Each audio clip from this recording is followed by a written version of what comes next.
For half a century, giant pandas have served as China's most cuddly ambassadors, yet those days may be numbered. A top U.S. intelligence official reiterates America's stance, saying China is America's greatest challenge. Protests erupt in Shanghai. Authorities are pushing an unprecedented approach to quell virus spread in the city, but it has many residents fearing for their safety, even in their own backyards. Beijing sets new goals for Shanghai. The original goal was to have the city cleared of outbreaks by Wednesday. But with that falling through, will the situation adhere to Beijing's instructions?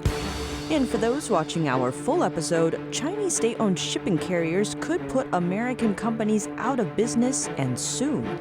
We examine why.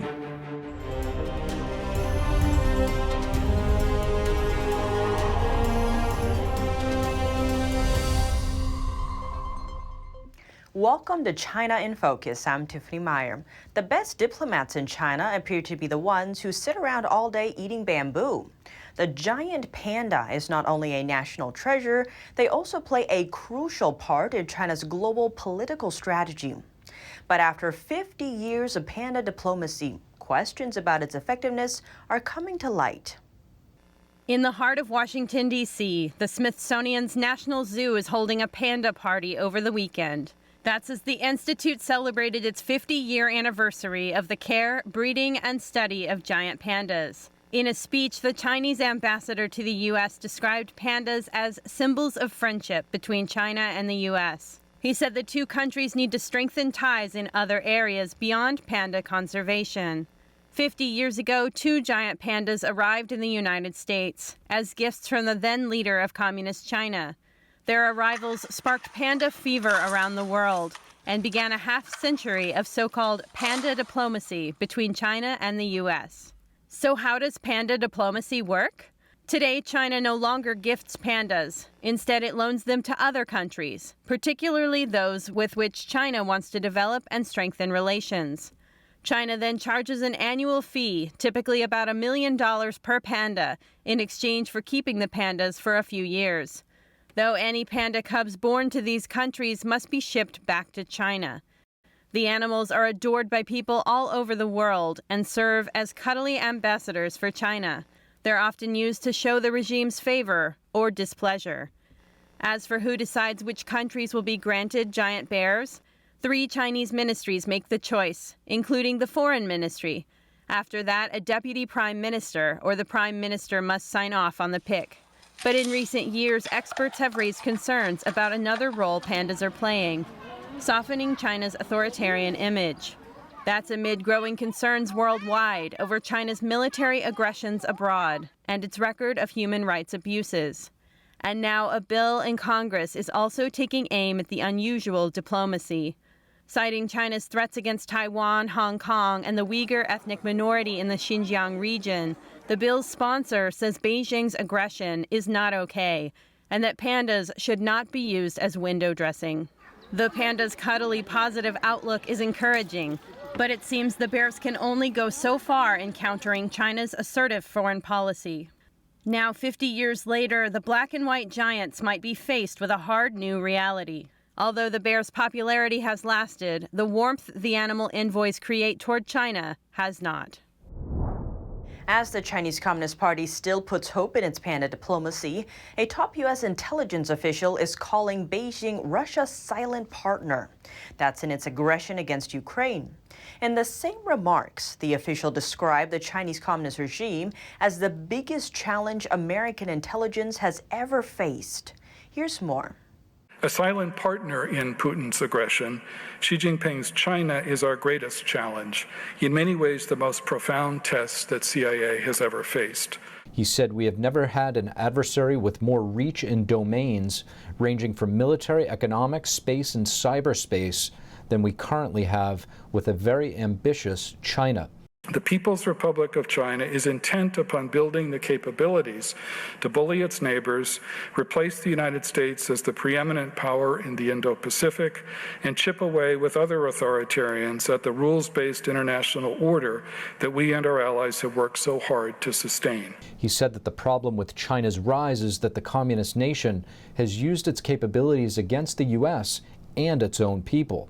In the last few years, Beijing has hacked at least 150 U.S. companies to steal secrets. It is trying to increase its nuclear arsenal to 1,000 warheads. It has detained 1 million of its own citizens simply because they are Muslim, and arrested thousands more in Hong Kong for peacefully supporting democracy. Director Burns said his concerns were about the communist regime, not the Chinese people. It's important to be clear that our concern is about the threat posed by the People's Republic of China, the PRC, not about the people of China, let alone fellow Americans of Chinese or Asian descent. Burns said that the CIA is establishing a new mission center to focus on China and will double the number of Chinese speakers and officers abroad in a similar fashion to what was done with Soviet specialists during the Cold War. According to Burns, the Chinese Communist regime is one of a number of threats the CIA will have to address. Other challenges include Russia, climate change, and global health threats. As COVID-19 case numbers mount in Shanghai, authorities are converting residential buildings into quarantine centers. But the decision has sparked anger and protest from worried neighbors. Desperate screams on the streets of Shanghai as residents protest the prospect of having COVID-19 isolation facilities so close to their home. In a video obtained by Reuters, people wearing hazmat suits with the word police on their back could be seen scuffling with other people outside a housing compound on Thursday. The owners of the compound said authorities had converted 5 of its vacant buildings into isolation facilities, and it had been advised a further 9 buildings would be converted. It said it had moved 39 tenants to rooms in other parts of the compound and had offered compensation to them. But still, locals are furious. They say they're worried about being put at increased risk of infection. All of us here are residents who abide by the law. We want to do something for the country. We are willing to do something for the country. But now you want to place infected patients with high transmissibility rates less than 20 meters away from some residential areas. What do you want us, the common folk, to do? That community is home to 500 households, and none of them have tested positive so far. The quarantine center authorities are planning to build there will reportedly hold 18,000 people. Local residents shared online that more than a dozen residents have been taken away by police. During the process, one officer told residents that it isn't their fault. I'm telling you, the only thing you can do is to stay calm. This is not caused by us police. It's all caused by the whole international situation. If you continue to make trouble, there's no hope for China. There's going to be a war with America. You know that, right? The officer also stated that only the Chinese Communist Party, or CCP, can save China now. But residents appear to disagree. They argued that they weren't the ones causing trouble and blamed the Chinese regime for bringing the situation to this point. A prominent Japanese journalist is commenting on the lockdown in Shanghai. Akio Yaita has been a correspondent in China for 10 years. This is what he wrote in a Facebook post. In China, no matter how high your social status is or how big your business is, even if you live in a mansion in the center of Shanghai and have 3 or 4 domestic workers at home, when the top leader is in a bad mood, you could become the meat on the chopping board that can be cut at any time. You could suffer from hunger, you could be denied medical care when you are ill, and you could be punched and kicked when you go out. He added that these are the political risks of investing in China. The Post went on to say China's goal of attracting foreign investment is to consolidate the communist regime. In their minds, there is only political logic, no business logic. They may turn their backs at any time and introduce a new policy that could make foreign investment go to waste. On the other hand, China's manufacturing sector may be getting a boost. Tesla was reportedly preparing to jumpstart production at its Shanghai plant Monday. That's after a 3-week operations halt. According to Reuters, sources say the plant's workers will need to live on site before work can resume, a policy in line with Beijing's so-called closed-loop management. The update follows a similar one from German automaker Volkswagen, which restarted operations Monday for its plants in northern China's Changchun city. That closure lasted a month. In the same city, Japanese carmaker Toyota also made a similar announcement Monday, saying the company is preparing to resume operations in Changchun too.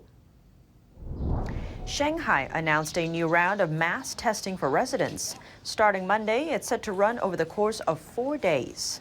The new testing rollout comes just 3 days after a similar round, featuring a combined antigen and PCR test on all residents. This latest wave of mass testing comes on the heels of a new goal set by city officials. According to Reuters, Shanghai is aiming to stop all COVID-19 spread outside its quarantine areas by Wednesday. Reuters cited a speech given by a local Communist Party official over the weekend, urging the city to accelerate virus testing and the transfer of positive cases to other areas. That's in order to reach China's zero COVID-19 goal inside the financial hub. Beijing's so-called zero COVID-19 policy seeks to completely eradicate the virus from inside China, rather than learning to live with it in low controlled numbers like most other nations. At the community level, China defines the policy as meaning no new cases emerging outside quarantined areas. To meet that goal, some residents have been sent out of their homes to other cities for quarantine. That way, they are not counted as new cases, and the area technically meets the zero cases goal. China's latest GDP report is out. On Monday, the country reported a 4.8% growth in the first quarter of this year, compared to the same period last year. Much of the growth was recorded in January and February. Analysts say April's data will likely be lower. China's economic activity began slowing in March due to the shutdowns of China's largest city, Shanghai, the tech hub Shenzhen, and other major industrial cities. Lockdowns halted production, grounded workers, and snarled ports. It also confined hundreds of millions of consumers at home. The economic slowdown is expected to worsen this month, with even more regions placed under restrictions. That's all for today's China in Focus on YouTube. We're now sharing a shortened version of our program on YouTube. That's after being demonetized for a year. Full episodes can be watched on our partner platform, Epoch TV. To sign up for a 14-day free trial, please click the link down below. Thanks for watching China in Focus. I'm Tiffany Meyer, and see you tomorrow. Every once in a while, something comes along so masterful, it leaves you in awe. So inspiring, it changes your life. So beautiful, you wish it would never end. When that happens, it's something not to be missed. Shen Yun, an all-new production every year.